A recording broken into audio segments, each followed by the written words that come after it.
Oke, Assalamualaikum warahmatullahi wabarakatuh. Melanjutkan pertemuan 3 untuk mata kuliah metode eksplorasi geofisika. Sekarang kita akan membahas gempa bumi dan pengamatannya setelah membahas tentang interior bawah permukaan bumi. Nah, pertanyaannya itu kenapa lempeng itu bisa bergerak? Kan kita tahu gempa bumi itu, ini kan topiknya sekarang kita masuki gempa bumi karena ada pergerakan lempeng. Nah, itu kenapa lempeng bergerak? Kok bisa bumi ini ternyata enggak statis, dia selalu dinamis, dia selalu bergerak. Nah, alasannya itu ternyata lempeng ada pergerakan lempeng yang menyebabkan gempa bumi. Nah, lempengnya sendiri itu ternyata pertemuan lempeng itu bisa ada 3 jenis. Yang ini yang transform plate ini boundary ini dia saling bergeser, yang satu ke kiri satu ke kanan, atau yang ini yang coklat ini saya jelaskan dulu. Yang coklat ini adalah bagian litosfer atau lempengnya, yang ini yang merah ini astenosfer. Kita kemarin sudah belajar ini litosfer, ini bawahnya astenosfer. Nah, yang ini yang kedua adalah jenis lempeng yang saling menjauh atau divergen. Nah, lempeng yang satu sama kedua ini arahnya makin saling menjauhi. Nah, yang ini adalah yang divergen, dia saling menuju ke sini. Nah, yang satunya masuk, kenapa dia bisa masuk? Karena densitas dari ini yang ocean yang ini kan yang ini subduction yang arah ke arah sini ini lebih berat densitasnya daripada oceanic crust ini lebih berat daripada continental crust ini densitinya, makanya dia ke bawah sini ketika dia bertemu karena dia lebih berat, densitasnya lebih tinggi. Nah, ini adalah contoh yang di sini, yang di mana? Yang di tengah laut ini contohnya yang divergen.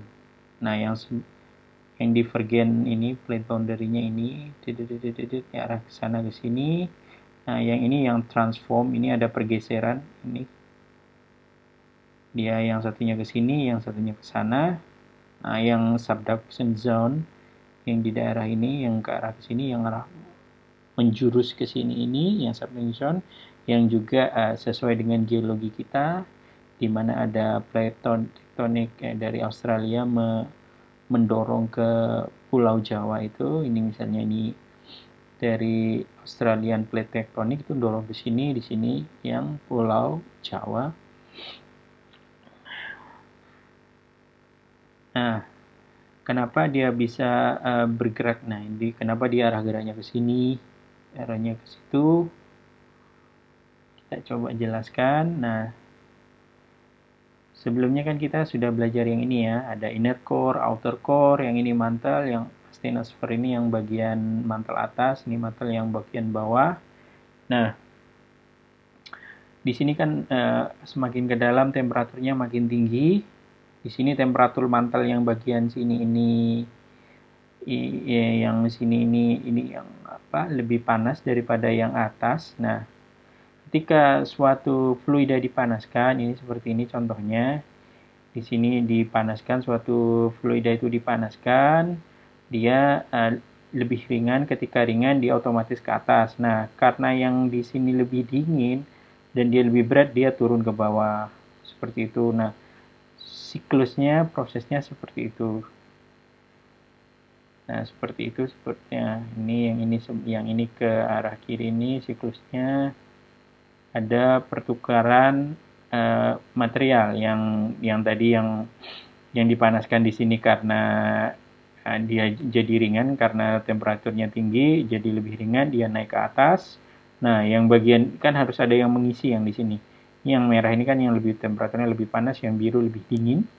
Seperti itu. Nah, itu juga terjadi, arus konveksi itu juga terjadi di mantel ini. Seperti ini. Nah, Nah, itu juga yang awalnya juga dipercaya, yang awalnya yang diduga menyebabkan ada pergerakan lempeng. Seperti ini yang dia bagian, ini kan yang litosfer yang bagian rigid, yang ini yang lebih lembek ya, yang astenosfernya yang mantel ini yang bergerak. Terus ini tadi yang rigid tadi, ini yang divergen, yang saling menjauh antara lempengnya. Nah, ternyata berdasarkan video yang bisa nanti dilihat sendiri ini videonya cukup bagus penjelasannya. Ternyata arus konveksi itu tidak cukup untuk menggerakkan, arus konveksi saja tidak cukup untuk menggerakkan lempeng. Nah, selain seperti yang saya sebutkan bahwa arus konveksi saja itu ternyata tidak cukup untuk menggerakkan ini plate tektonik ini atau lempeng ini, berdasarkan yang dari IRIS ini. Nah, ternyata dari mereka menyimpulkan bahwa arus konveksi itu yang panas itu hanya digunakan sebagai sumber energi. Nah, kalau dilihat dari sini, nah di sini kan yang lempeng yang di dekat ridge atau yang ini dekat punggung bukit ini, dia dikasih warna merah. Dia dikasih warna merah karena temperaturnya lebih tinggi, sedangkan yang di sini yang di dekat di daerah subduksi atau subduction zone ini dia lebih dingin temperaturnya. Nah, dan juga diketahui bahwa di sini densitasnya itu lebih ringan daripada di sini, jadi lebih berat. Nah, karena densitasnya itu lebih berat, gaya gravitasi berpengaruh lebih besar di daerah sini. Jadinya ini dia mendorong, yang ini mendorong, yang ini menarik. Nah, makanya gaya yang menyebabkan lempeng bergerak itu adalah gaya gravitasi dari bagian yang ridge ini, yang dari punggung bukit ini yang mendorong dengan yang slab pull. Yang slab pull ini adalah tarikan dari ini lempeng yang sebelah sini ini. Nah, karena gaya tarik dari yang slab ini lebih besar daripada gaya dorong yang di ridge ini, makanya terjadi pergerakan lempeng. Nah, ini juga bisa dilihat yang dari sini. Nah, di sini juga dijelaskan bahwa yang di oceanic yang di sini ini, yang oceanic yang di dekat ridge ini, yang ridge yang dekat punggung ini, dia panas dan umurnya itu cenderung lebih muda. Nah, dan juga karena ini juga objeknya dan ini juga lebih densitasnya lebih ringan, dan ini juga lebih dense, artinya lebih kerapatannya lebih tinggi. Nah, ini lebih kontinental yang lebih dense, density-nya lebih kecil lagi sehingga dia bisa mengapung di terhadap ini surrounding mediumnya ini kan ini yang astenosfernya ini. Nah, karena dia lebih berat daripada astenosfernya, dia tertarik seperti itu. Nah, untuk lebih jelasnya bisa dilihat di video ini. Nah, tadi juga sempat disinggung bahwa pertemuan lempeng ada 3 jenis tadi ya, yang saling ini, yang modelnya saling menjauhi, yang divergen ini, atau yang dikenal dengan normal fault ini, atau ini yang reverse fault, ini saling mendekati, dua lempeng yang saling mendekati, atau juga yang saling ini saling bergeser, ini yang arahnya ke sana, lempeng yang satunya ke sana. Nah, masing-masing ini dia jika ada pertemuan ini nanti bakal ada patahan, ada crack, atau ini stres yang berlebih. Nah, itu rilis stresnya itu dia akan menjadi gempa bumi. Nah, rilis stres dari gempa bumi ini biasanya dalam bentuk gelombang seismik. Oke, kita akan membahas tentang gelombang seismik. Gelombang seismik adalah gelombang yang dihasilkan oleh gempa bumi. Nah, Gelombang seismik dapat dibagi menjadi dua. Pertama adalah gelombang badan atau body wave. Body wave gelombang badan adalah gelombang seismik yang merambat di dalam interior bumi. Nah, sedangkan gelombang permukaan atau surface wave dari namanya aja sudah permukaan, berarti dia merambatnya di permukaan bumi. Nah, ada dua tipe gelombang badan. Yang pertama adalah P wave atau ini adalah primary, makanya dibilangnya primary. Dia datang paling awal. Nah, selanjutnya adalah S wave, ada secondary wave atau shear wave. Nah, ini datangnya setelah gelombang P. Nah, yang selanjutnya adalah yang gelombang permukaan, gelombang love dulu, gelombang cinta. Ini gelombang love ini dari nama orang, bukan ini. Gelombang love ini datang setelah, biasanya datang setelah gelombang S, terus dilanjutkan yang terakhir adalah gelombang relay.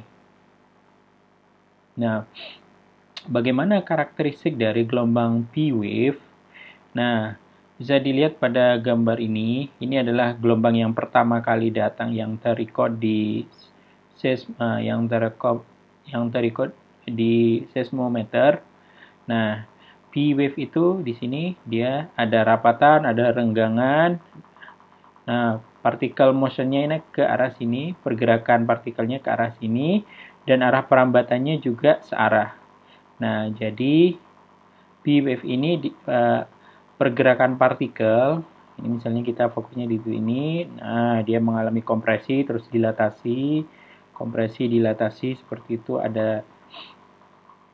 Nah, karakteristiknya itu dia arah perambatan atau arah propagation directionnya itu sama dengan particle motionnya. Nah, gelombang primer ini atau P wave ini dapat merambat pada media solid, cair, air atau yang cairnya ini air atau magma dan udara. Nah, gelombang primer ini punya kecepatan tertinggi dibandingkan gelombang yang lain. Nah, gelombang badan P wave itu dapat dituliskan dalam persamaan ini. Vp sama dengan akar K plus 4/3 G per rho. Nah, K-nya ini apa? K adalah inkompresibilitas, sedangkan G adalah rigiditas atau kekerasan dari suatu material, dan ini adalah rapat jenisnya. Nah, yang selanjutnya adalah S wave, secondary wave atau gelombang yang kedua. Ini dari sini bisa dilihat dari animasi ini. Nah, kita lihat ini. Nah, arah perambatannya ke sini, tapi partikel motionnya itu ke atas dan ke bawah. Particle motionnya dia ke atas ke bawah. Sedangkan yang arah propagationnya arah sini. Jadi arah perambatan dengan pergerakan partikelnya itu tegak lurus. Nah, dia mempunyai atau menimbulkan efek geser. Nah, gelombang geser ini tidak dapat merambat pada zat cair. Nah, kenapa yang waktu pertemuan sebelumnya saya sebutkan bahwa outer core itu diketahui bahwa outer core dari bumi itu berbentuk fluida atau cairan karena gelombang geser pada di outer core itu sama dengan 0. Nah, gelombang badan atau S wave ini bisa ditulis ini Vs sama dengan akar G per rho. Nah, di mana ketika pada cairan G-nya akan sama dengan 0, maka dia ketika Vs-nya 0 berarti dia berada di zat cair atau fluida cair. Fluida ini G-nya rigiditas atau kekerasan ini, dan ini atau juga shear modulus ya, rigiditas ini, dan ini densitasnya atau kerapatan. Oke, kita sampai pada gelombang permukaan, salah satu gelombang seismik yaitu gelombang permukaan. Dia terbentuk di permukaan. Nah, dan juga salah satu karakteristiknya amplitudo dari gelombang permukaan ini dia luruh secara eksponensial terhadap kedalaman. Ini bisa dilihat animasinya di sini. Ini yang Rayleigh wave. Yang umumnya yang love wave ini datang duluan. Dia lebih cepat daripada yang Rayleigh ini. Nah, kalau yang Rayleigh ini, kita lihat animasinya dulu. Nah, ini istilahnya ground roll. Ini ada putaran ini, arah perambatannya ke arah sini, dan ada perputaran yang berlawanan ini ke arah sini ini, seperti ini, arahnya seperti ini. Dia sambil merambat. Nah, gelombang ini, dan selanjutnya adalah gelombang love wave yang gelombang. Nah, yang ini dia pergerakannya ke arah ini, arah perambatannya itu ke arah sini, sambil ini particle motionnya ini ke arah sana. Seperti ular pergerakannya yang love wave. Nah, kalau ketika terjadi gempa bumi, gelombang yang merusak itu adalah gelombang ini, yang permukaan ini, karena amplitudenya dia cenderung lebih besar daripada P wave sama S wave, dan juga amplitudenya, durasinya juga biasanya lebih panjang, dan ini periodenya juga panjang. Jadi untuk gedung-gedung bertingkat yang punya periode panjang itu cukup merusak.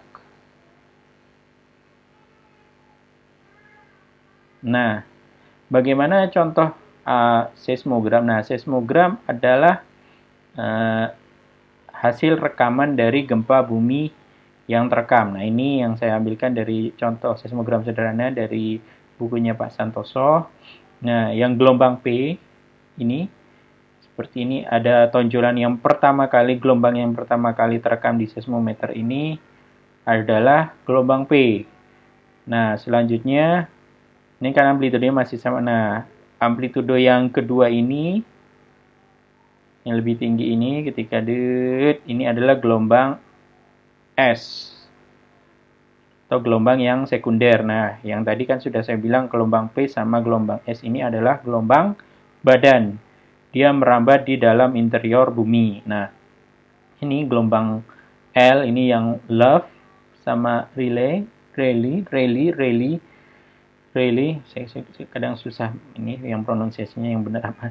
Ini yang gelombang love ini dia biasanya datang duluan daripada yang love ini datang duluan. Nah, bisa dilihat kan dari sini amplitudo yang gelombang ini, permukaan itu dia lebih besar daripada yang gelombang badan. Makanya dia cenderung lebih merusak. Dan juga kalau kita lihat yang dari sini, dari periodenya, periode yang gelombang P ini 2-10 detik. Dan yang S itu 2-10, juga hampir sama. Nah, kalau yang love wave ini periodenya cukup besar, 40, hampir 4 kali lipat ini. Periodenya panjang, dan ini yang love ini juga hampir 2 kali lipat. Tapi kalau yang beneran seismogram nggak, lebih susah melihatnya. Nanti saya tunjuk. Nah, seperti ini. Ini gambar yang sebelah kanan ini adalah contoh rekaman atau seismogram. Seismogram yang direkam oleh seismograf. Ini ada P wave yang gelombang lebih awal ini, P wave. Terus yang ini S wave-nya, ada peak lagi di sini. Ini peak awal, yang peak paling awal ini, gelombang yang pertama kali datang yang primary wave ini yang awal, terus secondary yang di sini. Nah, dilanjutkan oleh gelombang permukaan love sama Rayleigh. Kadang saya sendiri juga kesusahan untuk membedakan yang love ini sama Rayleigh kalau ada yang waveform beneran. Tapi kalau yang P sama S itu tidak terlalu susah. Tapi yang untuk membaca yang love sama Rayleigh ini di seismogram tuh saya sendiri juga agak kesusahan. Nah, secara umum gini, kecepatannya Vp itu lebih besar daripada Vs. Vp itu adalah kecepatan gelombang P, Vs-nya adalah kecepatan gelombang S. Vl adalah kecepatan gelombang L, love, yang love. Rayleigh ini yang Rayleigh.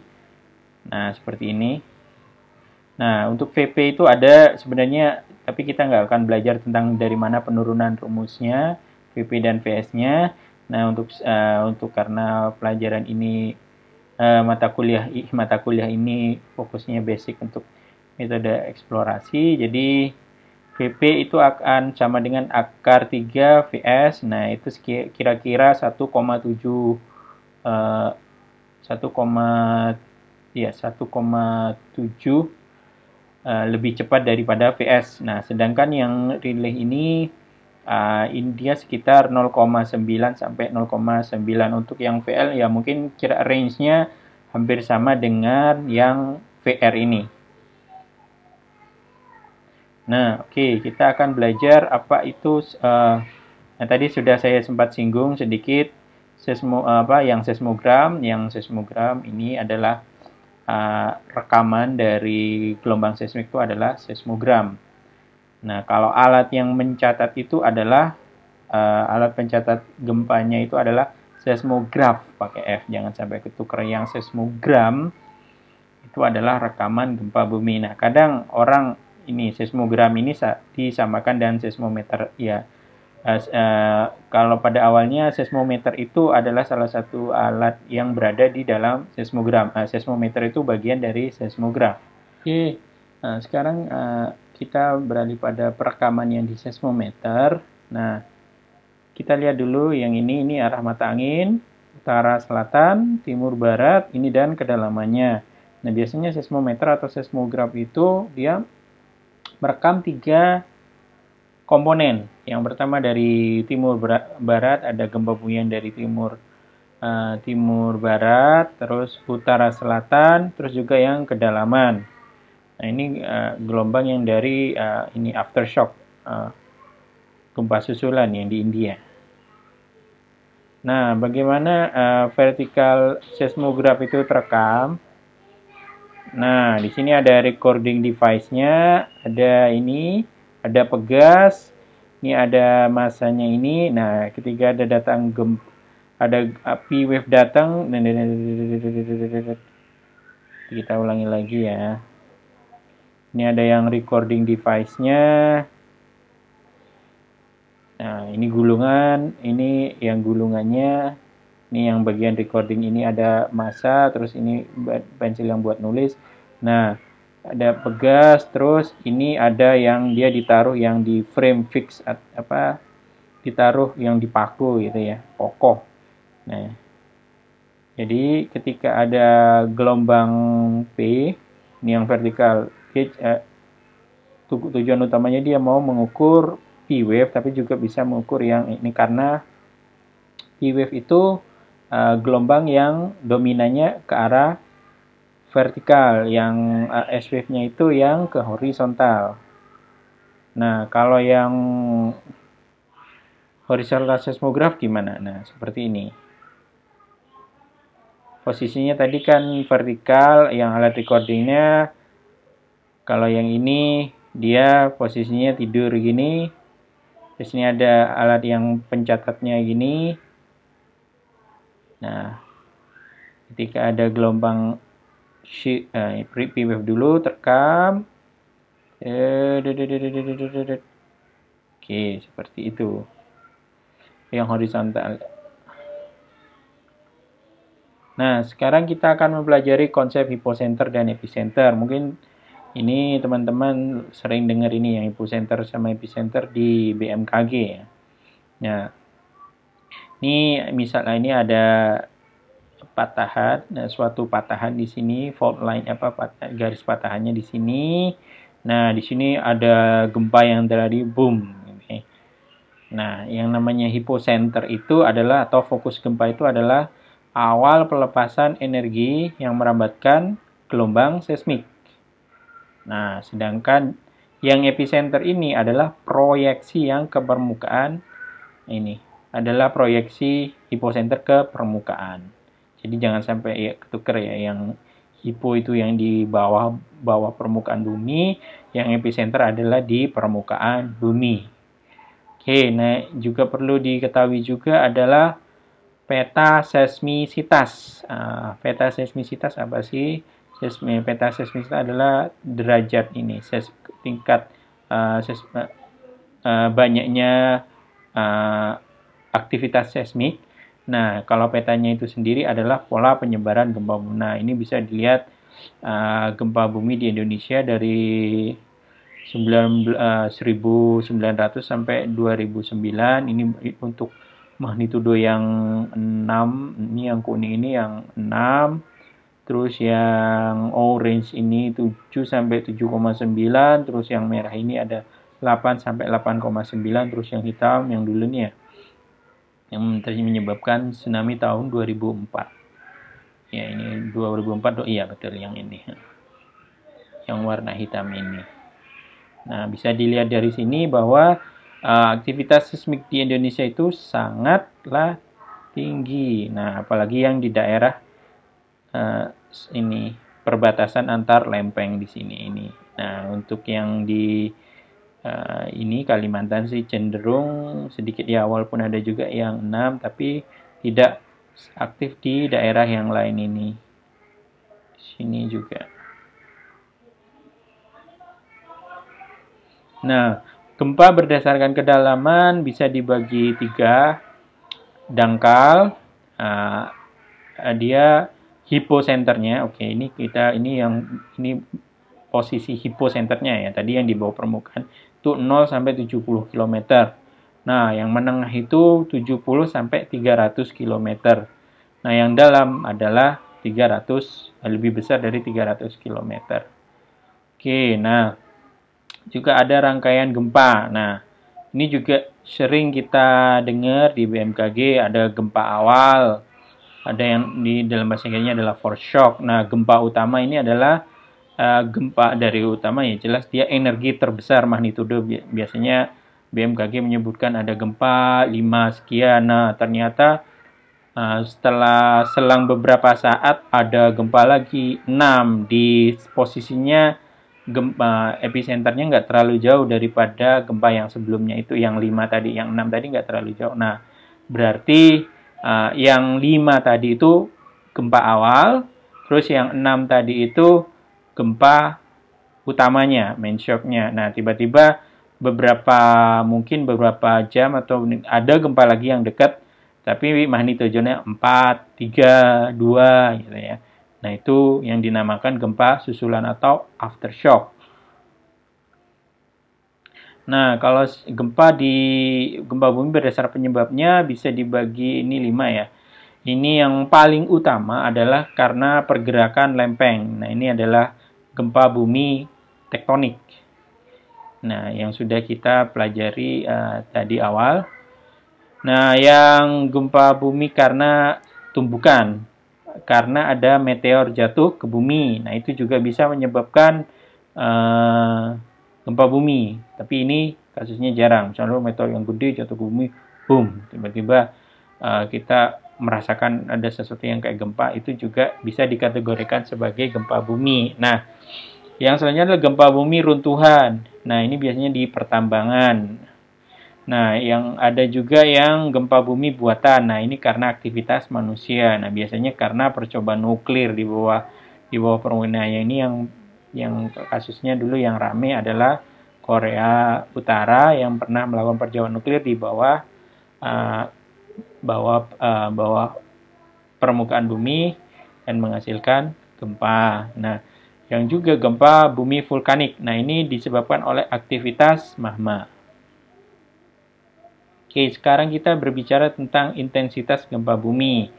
Nah, skala ini intensitas menggambarkan kerusakan yang diderita oleh suatu lokasi yang diakibatkan oleh gelombang seismik. Nah, yang umumnya dipakai adalah ini, yang di Indonesia juga dipakai adalah yang Modified Mercalli Intensity Scale ini, MMI.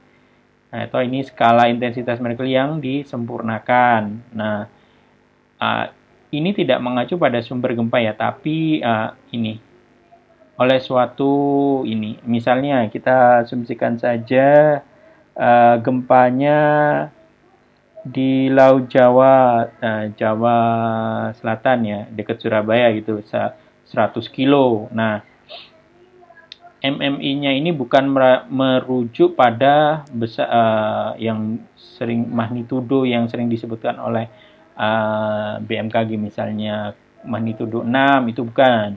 Ini adalah yang dirasakan misalnya yang di ITS. Misalnya kita yang dirasakan di ITS itu 5. Ternyata di ITS semua mahasiswa dosen merasa getaran di hampir di semua penduduk, barang-barang pecah, jendela. Nah, seperti ini. Nah, untuk yang kecil ini getaran hampir tidak dirasakan seperti ini. Nah, untuk detailnya bisa dibaca sendiri. Nanti ini yang kedua intensitasnya getaran dirasakan orang tertentu, benda ringan jatuh. Nah, sebenarnya juga ini cukup subjektif karena misalnya ini juga dipengaruhi kualitas bangunan seperti itu. Tetapi karena kita tidak, kadang seperti Indonesia kan jumlah seismometernya tidak sebanyak yang kayak negeri yang Jepang gitu ya. Jadi hal ini cukup membantu. Jadi, besaran ini kan besaran kualitatif, bukan besaran kuantitatif. Kalau yang seismometer itu kita mendapatkan informasi secara kuantitatif, secara angka. Nah, kalau ini kan cuman apa yang dirasakan. Jadi lebih skala MMI ini lebih skala kualitatif ini. Tapi tetap ada gunanya. Oke, BMKG juga mereka punya skala intensitas gempa bumi BMKG. Ada 5. Kalau tadi yang MMI itu ada 11 ya. Kalau yang BMKG itu dibagi 5. Nah, ada yang dia berdasarkan warna putih, artinya tidak dirasakan, dia hanya dirasakan oleh. Nah, kalau kesetaraan dengan skala MMI ini ada 1 sampai 2. Nah, ini PGA ini maksudnya adalah amplitudo percepatan yang dirasakan misalnya yang di ITS gitu ya. Nah, ini misalnya yang ini 2,9 ini berarti percepatannya yang dirasakan misalnya di ITS gitu ya, 2,9 atau 10, 10 berarti itu percepatannya 10 misalnya 10 gal. 10 gal itu berarti 10 cm per sekon kuadrat percepatan tanah yang dirasakan di ITS seperti itu. Toh misalnya di ITS mau merasakan yang warna kuning ini ada kerusakan ringan. Nah, ternyata itu ada yang ini kesetaraan BGA-nya itu sekitar 8 sampai 160. Nah, ini 100 misalnya 100 G ya, kita ambil angka bulat 100 gal itu berarti 100 cm percepatan tanah yang dirasakan di TS itu 100 cm per sekon kuadrat.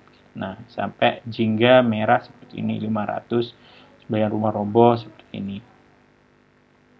Nah, ini salah satu contoh mungkin sering lihat ini ya di Facebook ataupun Twitter. Nah, ini ada informasi ini kapan misalnya ini ada gempa berada di darat ini posisinya yang bintang. Ini berarti epicenter ya.